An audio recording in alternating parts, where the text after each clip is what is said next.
주일을 맞이하면서 이제 어떤 말씀을 어떻게 전달할지에 그 설교 내용에 깊은 관심을 가지고 준비를 합니다. 그래서 이 내용을 잘 전달하면 성도님들이 잘 들을 수 있을까 이런 고민을 하게 되죠. 우리가 서로 말을 하게 되면 우리가 말하는 그 말로써 전달되어지는 정보는 한 30%밖에 내 의도가 전달되지 않는다고 합니다. 그래서 말뿐만 아니라 표정과 몸짓과 감정 이런 것들을 통해서 내 의사나 내 의도를 전달할 수 있도록 사용하는 것이죠. 그 말로서만 전달하는 것이 이만큼 전달이 어렵다고 한다면 문자나 아니면 영상으로 이제 볼 때는 그만큼 의도가 잘 전달되지 않는 그런 상황이 발생할 수 있다. 이렇게 말씀드릴 수가 있습니다. 그래서 내 생각과 내가 알고 있는 것을 어떻게 잘 전달할 수 있을까? 우리가 대화를 할 때도 오해할 수도 있고 또 이 문제에 대해서 다른 생각을 서로 할 수 있습니다. 여러 가지 이제 문제도 있겠지만 뭐 서로가 서로에게 어떤 이미 가지고 있는 전제를 가지고 이분은 이러한 분이다라고 하는 전제를 가지고 대화를 하기 때문에 또한 어떤 내용이 잘 진실성이 전달이 안 되는 경우도 있습니다. 그래서 내가 내용이 참 좋으면 잘 받을 수 있을 거다 이렇게 생각을 하죠. 그래서 내용을 아주 잘 준비를 하는데 잘 전달되지 않는 것은 왜 전달이 안 될까요? 예. 어떻게 하면 멋있고 명쾌하게 전달할 수 있을까? 이런 고민을 많이 하는데 왜 전달이 잘 안 될까? 이런 고민을 합니다. 근데 내용이 중요하면 잘 전달될 거라고 생각하는데 내용이 좋으면 잘 전달될까요? 예, 그 고민을 좀 해봅니다. 우리가 저하고 관계가 안 좋으면 제가 잘 전달을 해도 잘 받아들이시겠습니까? 예, 우선 전제가 뭐가 필요하느냐 하면 관계가 저하고 좋아야 제가 어떤 말을 해도 들을 수 있지 않겠습니까? 그래서 이 관계가 서로의 관계가 제대로 정립이 안 돼 있으면 아무리 좋은 내용, 아무리 좋은 재료를 가지고 전달을 해도 접수가 안 되는 거죠. 받아들여지지가 않는 것이죠. 그래서 예를 들어서 한 집사님은 아니고요. 한 여집사님이 너무 억울한 일이 있어서 밤새 잠도 못 자고 뒤척이다가 남편이 출근하고 나서 이제 옆집 박 집사님께 찾아갑니다. 그래서 울면서 하소연을 하고 2시간 실컷 이야기하고 잡담하고 돌아오니까 속이 시원해지는 것이죠. 옆집 박 집사님이 이 문제를 해결해 준 것도 아닙니다. 전문적인 상담을 해준 것도 아니고요. 그냥 들어준 것이죠.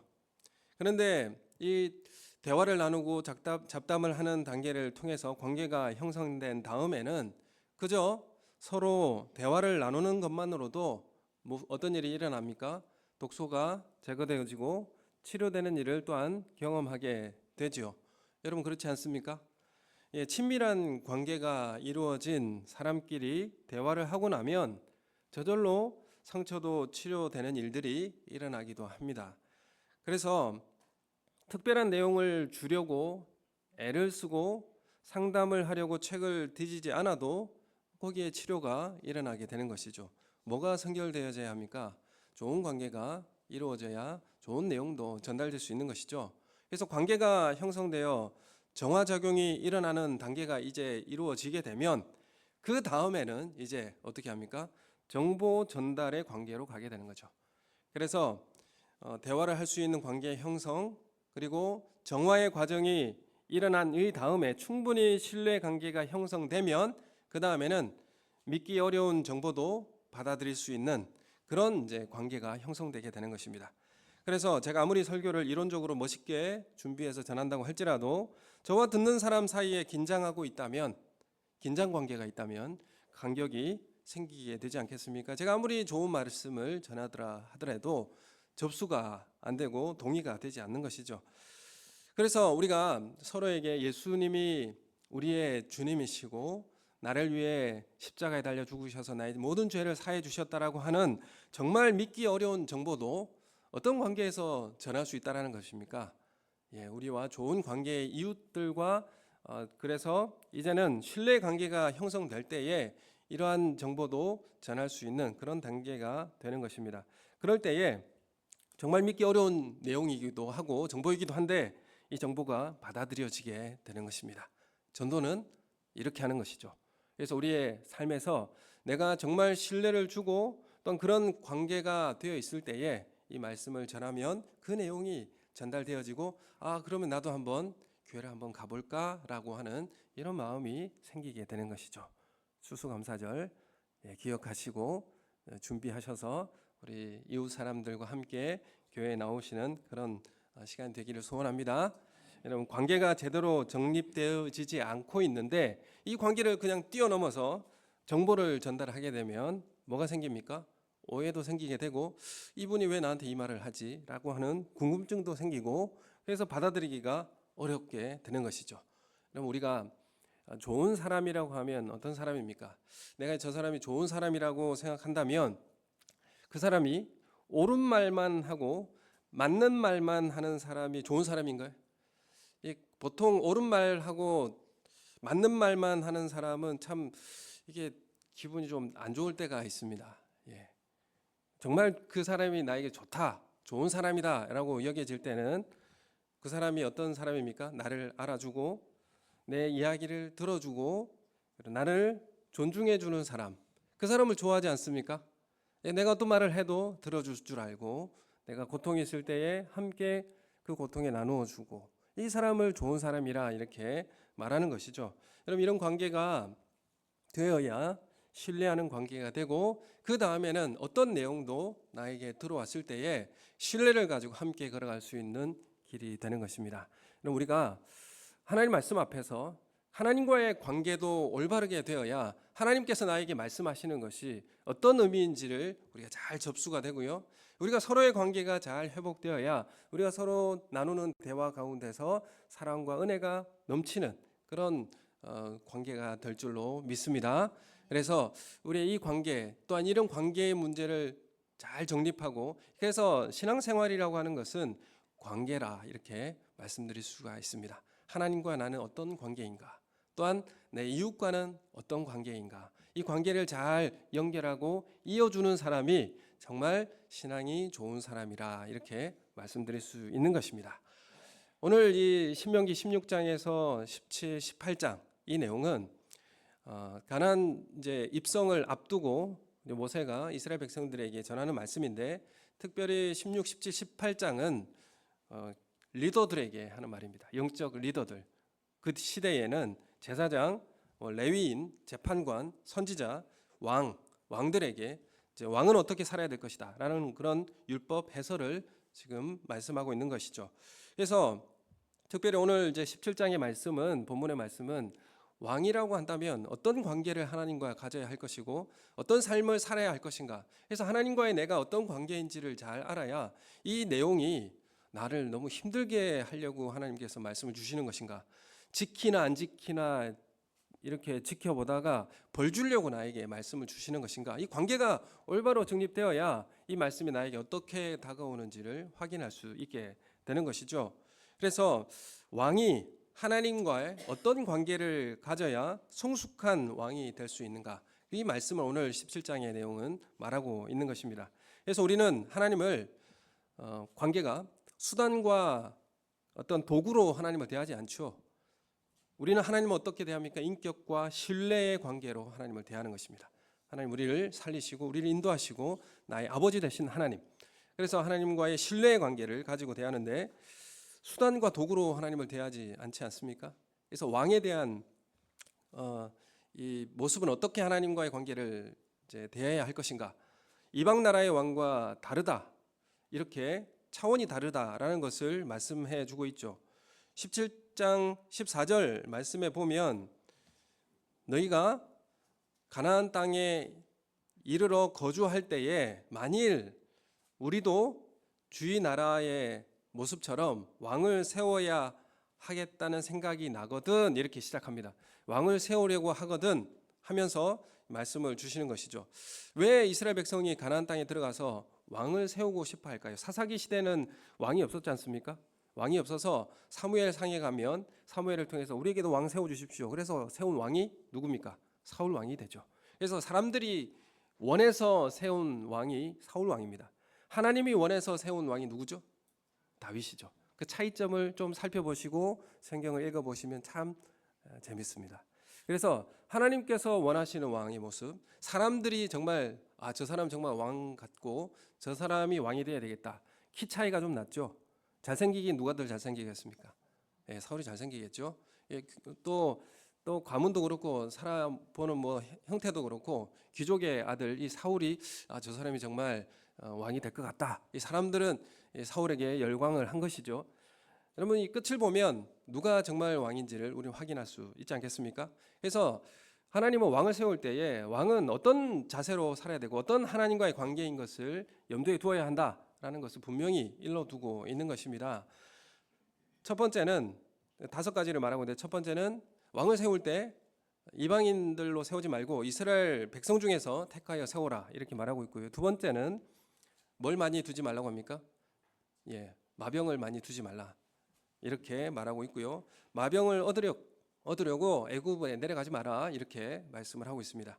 또한 세 번째는 아내를 많이 두지 말라. 왕에게 지금 하는 말입니다. 그리고 네 번째는 너를 위해서 은금을 많이 쌓지 말라 이렇게 말씀하고 있고요. 그래서 5번째는 어떻게 합니까? 말씀을 항상 옆에 두고 복사본을 두고 항상 말씀을 읽어서 하나님을 경외하는 삶을 살아라 이렇게 지금 일러주고 있는 것입니다.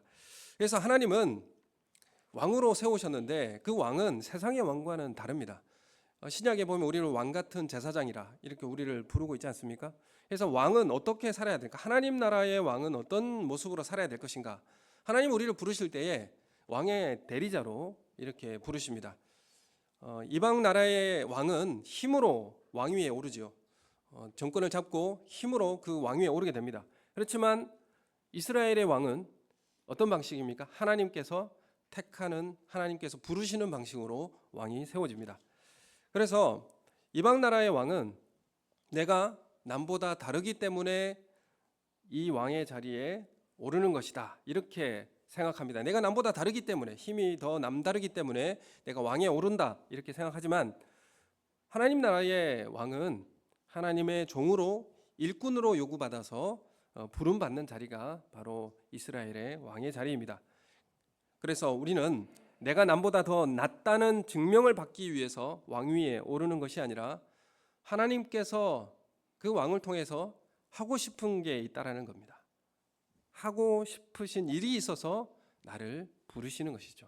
내가 다른 사람보다 더 잘하고 낫고 괜찮아서 힘이 있어서 내가 이 자리에 있는 것이 아니라 하나님께서 나에게 하고 싶은 게 있기 때문에 나를 부르신다라고 말씀을 하십니다. 주님의 부르심에 그 관계 가운데 나아가시는 우리 성도님들 되시길 소원합니다.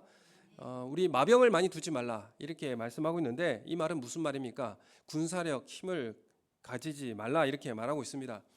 당시 나라는 군마를 얼만큼 동원하느냐에 따라서 그 숫자에 따라서 군사력, 그 나라의 힘을 상징하는 것입니다. 이제 여호수아도 전쟁을 통해서 전리품으로 말을 많이 얻었고요. 다윗도 수많은 전쟁을 통해서 전리품으로 말을 많이 얻었습니다. 그런데 그들은 전쟁을 하고 나서 그 전리품 말의 힘줄을 끊습니다. 말의 힘줄을 끊으면 말의 역할을 할 수 있겠습니까? 못하는 거죠. 그 힘을 다 끊어버립니다. 그래서 하나님의 말씀에 순종을 하는 것이죠. 마병을 나의 힘으로 삼지 않겠다라는 선언입니다. 그래서 군사력으로 너의 힘을 삼지 말라라는 의도가 여기 담겨 있는 것이죠.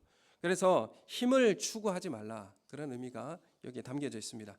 두 번째는 부인을 많이 두지 말라, 아내를 많이 두지 말라는 건데 이거는 솔로몬이 정치 외교적 수단으로 누구를 많이 둡니까? 아내를 많이 두는 것이죠. 이방 나라 공주를 데려다 놓았습니다. 이거 왜 그렇습니까? 주위 국가의 침략이 두렵기 때문에 이방 나라 공주를 어떻게 잡아옵니까? 인질로 잡아와서 많이 두어야 안심이 되는 거죠. 그래야 나를 치지 않기 때문에. 그래서 인질로 그 공주를 데려다 잡아놓는 것이죠. 우리나라의 예전에 왕도 중국의 인질로 왕자를 데려가고 이런 일들도 있지 않습니까? 그것은 바로 외교적 수단, 그러니까 주위의 침략을 막아내고자 동맹의 방식으로 나를 안전을 지키겠다, 그런 의미가 담겨 있는 것이죠. 그래서 그렇게 하지 말라, 그런 방식으로 너의 안위를 마련하지 말라, 이렇게 하나님은 이스라엘 왕에게 지금 말씀하시는 겁니다. 세 번째, 은금을 많이 쌓지 말라, 이렇게 말씀하죠. 돈이 나쁘다는 게 아니라 지위를 이용해서 왕의 지위를 이용해서 이익을 많이 거두려고 하지 말고 보상받으려고 하지 말라, 이렇게 말합니다. 내가 이만큼 지위를 가졌는데 하나님께서 나에게 이만큼 주셨는데 내가 이걸 가지고 은금을 쌓겠다, 그렇게 보상받으려고 하지 말라는 것입니다. 하나님의 자녀가 되고 하나님의 백성이 되었는데 예수 믿으면 이만큼 보상을 좀 받아야 되지 않겠습니까? 그래서 은금을 쌓지 말라고 하는 것입니다. 은으로 보상을 쌓아 힘으로 삼는 것이죠. 돈이 있으면 힘이 생기지 않습니까? 그래서 이 은금, 당시에는 금보다 은이 더 값이 많이 나갈 때가 있었습니다. 고대에는 그렇습니다. 근데 그래서 은을 이야기할 때가 많이 있죠. 그래서 은금이 많으면 왕이 원하는 것은 무엇이든지 할 수 있죠. 병거를 사든지 아내를 얻든지 모든 것들을 사들일 수가 있습니다. 그래서 은금, 병거, 아내, 이 세 가지는 왕의 상징이라고 할 수 있습니다. 그래서 병거와 은금이 많지 않은 그 왕은 나라의 권세도 힘도 강하지 않은 그런 왕이 되는 것이죠. 그래서 이 세 가지를 다 얻기를 원하는 것은 뭘 얻고 싶은 것입니까? 힘과 권력과 막강한 이런 힘을 소유하고 싶어 하는 것입니다. 그런데 이거를 어떻게 말합니까? 하지 말라, 이렇게 말씀하시는 거죠. 이걸 소유하려고 그렇게 하지 말라, 이렇게 말씀합니다. 세상 사람들은 이걸 소유하려고 하고 부귀영화, 권세를 누리고 싶어서 왕이 되려고 하는데, 하나님은 병거나 아내나 은금을 많이 가지지 말라고 하는 데서 근본적으로 세상의 왕과 하나님 나라의 왕은 다르다는 것을 말씀하고 있습니다. 그래서 하나님 나라의 공동체는 병마와 은금이 상징하는 이런 힘에 좌우되지 않습니다. 도리어 많으면 어떻게 될까요? 이스라엘의 왕은 도리어 이런 것들이 많으면 왕의 직무를 제대로 감당하기 어려워지기 때문에 많이 두지 말라, 이렇게 말씀하시는 것입니다. 이런 것들의 공통점이 뭐겠습니까? 이런 것들을 많이 가지면 하나님을 의지하지 않겠죠. 그 마음을, 하나님만 의지하던 그 마음을 하나님으로부터 멀어지게 한다는 것입니다. 그래서 이런 것들을 많이 두지 말라, 이렇게 말씀하는 것이죠. 그런데 우리가 기도할 때 뭘 달라고 합니까? 여러분, 기도할 때 뭘 많이 달라고 합니까? 힘과 나의 권세와, 그리고 하나님, 이제 하나님 한 번만 주시면 제가 다시는 하나님 앞에 나와서 좀 더 달라고 안 하겠습니다. 이런 이제 하는 것이죠. 하나님 이 정도만 주시면 제가 하나님께 귀찮게 안 해드릴 테니까 그런데 하나님은 하나님만 의지하고 살 수 있도록 이런 것들 많이 구하지 말라, 이렇게 말씀하시는 겁니다. 이런 것들이 도리어 우리를 하나님과의 관계를 멀어지게 한다라고 말씀하고 있습니다. 여러분, 강력한 힘, 보호, 안전, 이것을 얻기 위해서 하나님께 구합니다. 그리고 병거와 은금을 얻으면 어떻게 되죠? 하나님을 떠나게 되는 것이죠. 병거와 은금을 쌓지 말라는 말씀은 하나님을 의지하고 신뢰하는 그 관계를 계속 유지하고 나아가라, 이렇게 말씀하시는 것입니다. 진짜 왕이 나에게 있고 나는 분봉왕이라고 하는, 대리자라고 하는 그런 고백입니다. 나에겐 진짜 왕이 있습니다. 그리고 나는 그 왕의 대리자로서 이 땅을 다스리고 살아가는 분봉왕입니다. 이런 의미가 이 말씀에 담겨 있는 것이죠. 조선 총독부가 세워져서 이거 아직 대한 단어를 생각을 못했는데, 그 일본이 우리나라 강점하면서 식민지를 개척하고 그리고 총독부를 세웠죠. 그 총독부의 수장이 누굽니까? 그러니까 그 직함이 뭐죠? 제가 갑자기 기억이 안 나서. 총독이죠. 예, 총독이네요. 총독을 세우는 거예요. 하나님 나라의 식민지에 총독을 세우는 겁니다. 빌라도도 총독이고요. 그렇죠. 이게 나는 총독입니다. 총독은 본국에서 원하는 그런 뜻대로 이 땅을 다스리는 것이죠. 본인이 원하는 대로 다스릴 수 없습니다. 그래서 나에겐 진짜 왕이 있습니다. 그리고 나는 분봉왕일 뿐입니다. 단지 총독일 뿐이라는 거죠. 총독도 대단하네. 예. 그래서 이 병거와 은금은 마음에서 하나님을 떠나게 한다는 점에서 뭐와 같으냐 하면 이건 우상 숭배와 같은 것입니다. 병거와 은금 이것들을 많이 가지면 하나님으로부터 떠나게 만든다는 의미에서 이런 것들은 우상 숭배와도 같은 것이죠. 그래서 이런 것들로 힘이 있으면 하나님을 의지하지 않습니다. 힘이 있으면 자신의 힘으로 해결하고요. 그리고 그 혜택도 누구만 누립니까? 내가 누리든지 나와 함께한 가족만 누리든지 나와 속해 있는 공동체만 누리게 되는 이런 일들이 벌어지게 됩니다. 그래서 다른 이들과 함께 살아갈 수도 없고 약자들을 돌볼 수가 없습니다. 그건 우상 숭배로 나아가기 때문에 우리는 이런 일들을 겪게 되는 것이죠. 그렇기 때문에 우상 숭배는 힘에 대한 숭배이고 욕망에 대한 숭배라 이렇게 말씀드릴 수 있습니다. 우상 숭배는 그래서 하나님을 수단화하고 도구화하는 관계가 되어지는 전락되어지는 모습이라는 거죠. 병거와 은금 이런 것들을 얻기 위해서 하나님을 수단처럼 사용하고 도구화하게 되면 결국 하나님 우상 숭배하는 모습으로 가게 되고 우상 숭배가 일어나게 되면 결국 이 공동체는 약자는 돌볼 수 없는 그런 상태가 되고 정의와 공의가 잃어버리는 그런 상태가 벌어지게 되는 것입니다. 그래서 우리가 하나님과의 어떤 관계인가, 내가 하나님과의 어떤 모습으로 이 땅에 보내어진 그런 왕의 모습으로 살아가야 하는 것인가? 나는 대리자이다. 하나님의 통치를 대리하는 자이고 하나님을 신뢰하고 의뢰하는 모습으로 살아야 할 것을 우리에게 당부하는 것입니다. 우상 숭배는 어떤 모습일까? 최초의 우상 숭배라고 할 수 있는 출애굽기 32장 8절 말씀 우리 함께 화면을 통해서 보겠습니다. 같이 읽겠습니다. 시작. 그들이 내가 그들에게 명령한 길을 속히 떠나 자기를 위하여 송아지를 부어 만들고 그것을 예배하며 그것에게 제물을 드리며 말하기를 이스라엘아 이는 너희를 애굽 땅에서 인도하여 낸 너희 신이라 하였도다. 아멘. 여기 보면 송아지 우상을 만들었습니다. 이 송아지 우상을 만들고 거기에 예배했고 거기에 제물을 드렸어요. 왜 이 송아지를 누구라고 부르냐면 출애굽한 하나님이라 이렇게 부르고 있습니다. 그래서 이 우상을 만들었고요. 이 우상을 만들 때 하나님이라고 하면서 우상을 만들었습니다. 하나님이라고 했지만 이 우상을 만들 때 그 앞에 뭐가 붙습니까? 왜 우상을 만든다고요? 자기를 위하여입니다. 자기를 위하여 송아지를 부어 만들고 이렇게 돼 있죠. 그래서 우상의 본질이라고 하는 것은 뭐냐면 나를 위하여입니다. 그래서 자기를 위하여 우상을 만들게 된 배경은 뭐였습니까? 이렇게 송아지 우상을 부어 만든 배경은 불안함과 초조함이었습니다. 불안함. 모세가 시내산에 올라갔고요.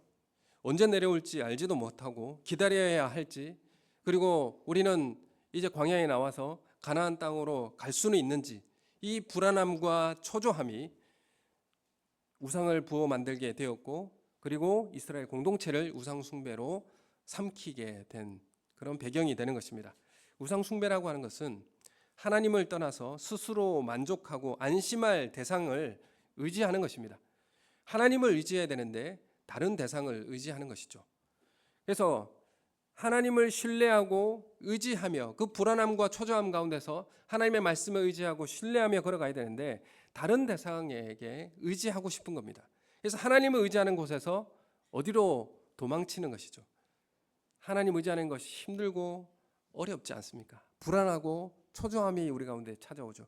그래서 거기서 떠나고 싶은 겁니다. 거기서 도망치고 나를 안전하게 해주고 나를 보호해주고 내가 소유해서 내가 내 힘으로 살아가겠다.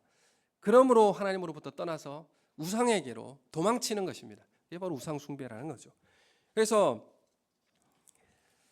하나님의 뜻으로 기대하지도 도전하지도 않습니다. 하나님의 말씀에 따라서 기대하거나 도전하거나 하나님의 말씀에 순종하는 그 일을 하기가 어려운 상태가 벌어지게 되는 것이죠.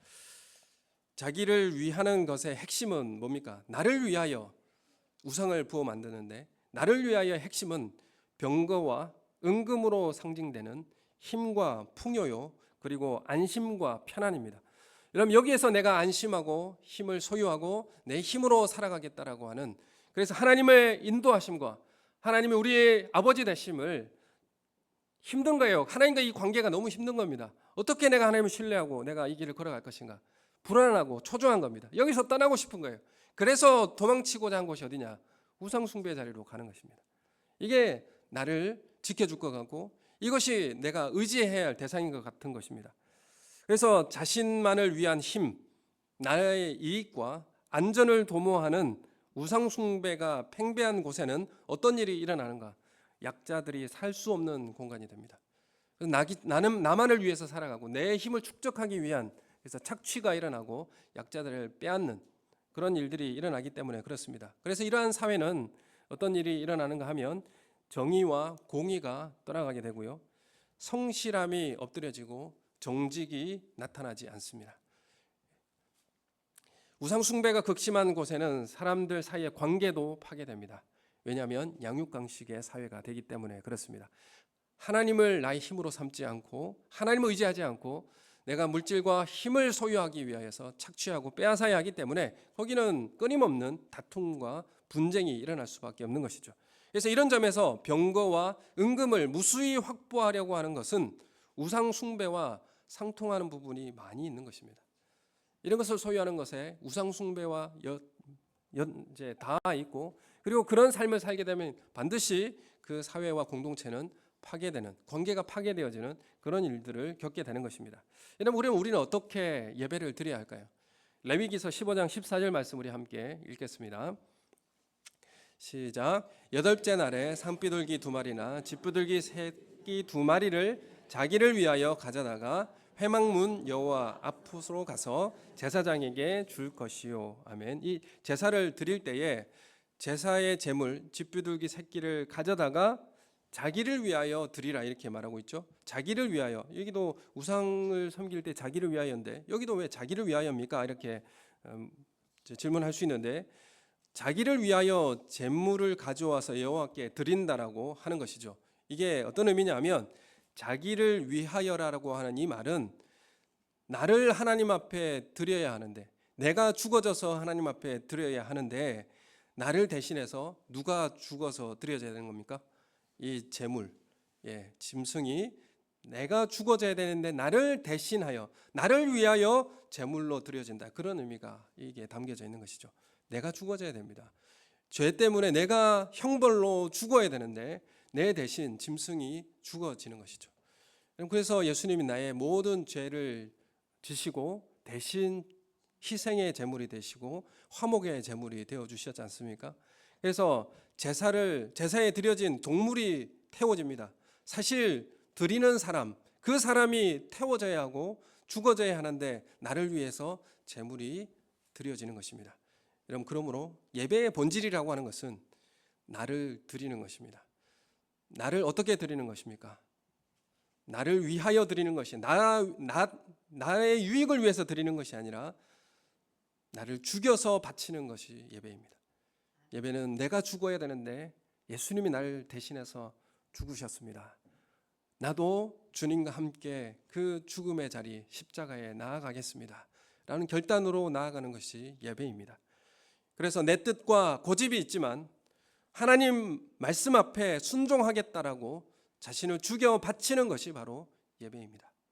그럼 예배를 드릴 때에 하나님 말씀이 내 삶에 지켜 행하겠습니다. 여러분 내 뜻을 꺾고요. 내 고집을 꺾는 것입니다.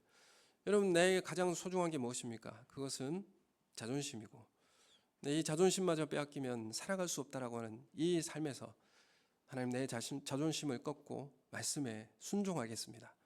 여러분 나의 가장 소중한 게 무엇입니까? 재물이면 그 소중한 것 하나님 앞에 드린다는 것이 무엇이겠습니까? 나를 드리겠다라는 그런 고백입니다. 나를 대신하여 내가 죽어져야 하는데 나의 소중한 것을 하나님 앞에 드리겠습니다. 그래서 마지막 드릴 수 있는 것이 뭡니까? 나의 가장 소중한 것, 목숨을 하나님 앞에 드리겠습니다. 여러분 이것이 바로 참된 예배입니다. 내가 죽음으로 예배를 드린다는 것은 내가 나를 드려지는 것이고 내가 죽는 것입니다.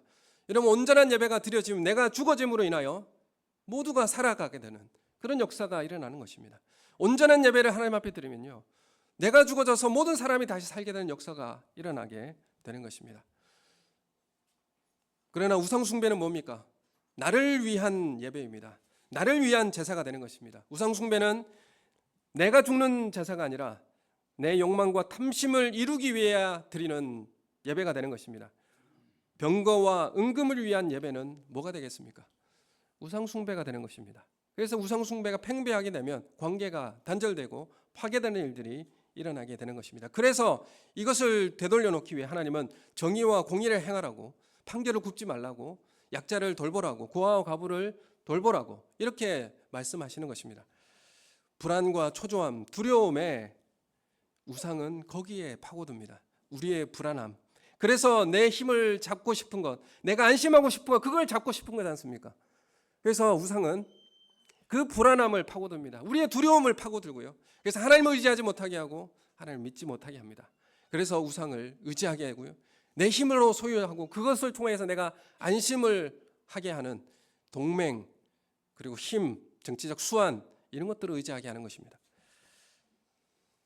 여러분, 하나님은 불안하고 위태로운 우리를 건지시고 새로운 삶으로 초대합니다. 하나님과의 올바른 관계로 우리를 안내하십니다. 그리고 하나님 온전히 의지하여 하나님의 그 무한한 자원을 이 땅에 우리 가운데 부어주셔서 그 하나님의 공급하시는 능력과 힘으로 살아가라고 우리에게 말씀하십니다. 여러분, 하나님의 말씀에 능력에 기대를 가지고요, 하나님의 말씀에 순종하여 신뢰를 가지고요, 주님과 함께 새롭게 출발하지 않겠습니까? 여러분, 다른 것으로 나의 힘을 삼지 마시고 하나님으로 나의 힘을 삼으시고 하나님으로 나의 보상을 삼으시고 하나님으로 나의 방패를 삼으시는 우리 성도님들 되시기를 소원합니다. 아멘. 여러분, 우리가 나를 죽여서 드리는 곳으로 나아가야 합니다. 예수님이 나를 위하여 죽으심으로 제물 되신 것을 믿음으로 고백하고 그러므로 내가 살았음을 믿음으로 나도 예수님과 함께 죽여 드리는 자리, 그 자리가 예배의 자리가 되는 것입니다. 여러분, 솔로몬이 성공한 왕입니까? 솔로몬은 이스라엘 왕, 우리가 또한 또 추구하는 너는 솔로몬처럼 그런 왕이 되어라 이렇게 말할 수 있는 그런 왕일까? 솔로몬 왕은 사실 이스라엘에게 있어서 솔로몬 왕 때 가장 재력과 힘이 막강한 그런 나라가 되었었습니다. 화려하고 웅장한 그런 성전과 왕궁을 건축했고요, 강력한 중앙 집권의 권력을 세워놓았습니다. 강력한 리더십, 외교적 수완, 탁월한 경영, 그래서 막대한 부를 벌어들여서 경제적 성장을 이뤄냈습니다. 그 당시에 막강한 그런 국가로 만들어냈습니다. 전국을 요새화시켜서 외침의 공격으로부터 백성을 보호했고 백성은 안전하게 살 수 있었습니다. 마국간이 몇천 개가 되었고요. 그래서 애굽에 가서 수많은 마병을 사왔고요. 그리고 무역을 통해서 엄청난 부를 획득했습니다. 솔로몬은 성공한 왕입니까? 하나님께서 솔로몬에게 이렇게 말합니다. 네가 나의 언약과 내가 네게 명한 법도를 지키지 아니했으니 내가 결단코 이 나라를 내게서 빼앗아서 내 신복에게 주리라 이렇게 말씀하십니다. 그리고 나라가 나누어지지 않습니까? 솔로몬은 사실 완벽한 실패자입니다. 하나님의 왕의 모습으로 살아내지 못한 왕입니다. 다윗은 인구조사 했을 때에 하나님께 징계를 받았죠. 왜 인구조사하는 것입니까? 인구조사하는 것은 나의 병력이 얼마나 되고, 그리고 인구조사를 하는 것은 세금을 얼마나 낼 수 있는 인구가 몇 명인가, 돈이 얼마인가, 나의 국력이 얼마인가, 이걸 조사하려다가 하나님께 징계를 받았지 않습니까? 여러분, 누구를 나의 힘으로 삼고 하나님과 나의 관계는 어떤 관계이고 하나님 나를 어떻게 인도하시는 분이십니까? 솔로몬이 지식이 없어서 실패한 게 아닙니다. 솔로몬이 뭘 지혜가 없어서 실패한 것도 아니죠. 군사력이 없어서 실패한 것도 아닙니다. 돈이 없어서도 망한 게 아닙니다. 인간적으로 볼 때는 전혀 실패할 이유가 없는 왕이 바로 솔로몬 왕인데 하나님께서는 그 왕을 그 자리에서 빼앗았습니다. 하나님을 의지하지 않고 거대함을 쫓아서 화려함을 찾아서 힘과 안정과 권력을 지향하는 것이 바로 실패의 원인이었고 하나님을 떠나는 그런 원인이 되었습니다. 우리 오늘 말씀의 18절 19절에 우리가 실패하지 않기 위해서 어떻게 살아가야 합니까?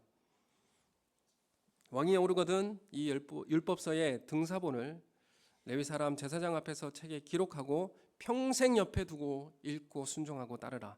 그리하여 하나님을 경외하는 법을 배우는데 게을리하지 말라.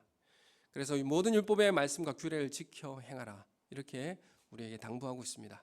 오늘 하나님께서 우리에게 하신 말씀이 어떤 의미이고 어떤 의도인가, 하나님과의 올바른 관계 가운데서 이 말씀이 우리의 삶 속에 다가오게 될 줄로 믿습니다. 여러분, 우리가 하나님과의 올바른 관계 안에 하나님의 대리자로서 살아가시는 우리 사랑하는 우리 성도님들 되시기를 예수님의 이름으로 축원합니다. 우리 함께 기도하겠습니다. 하나님,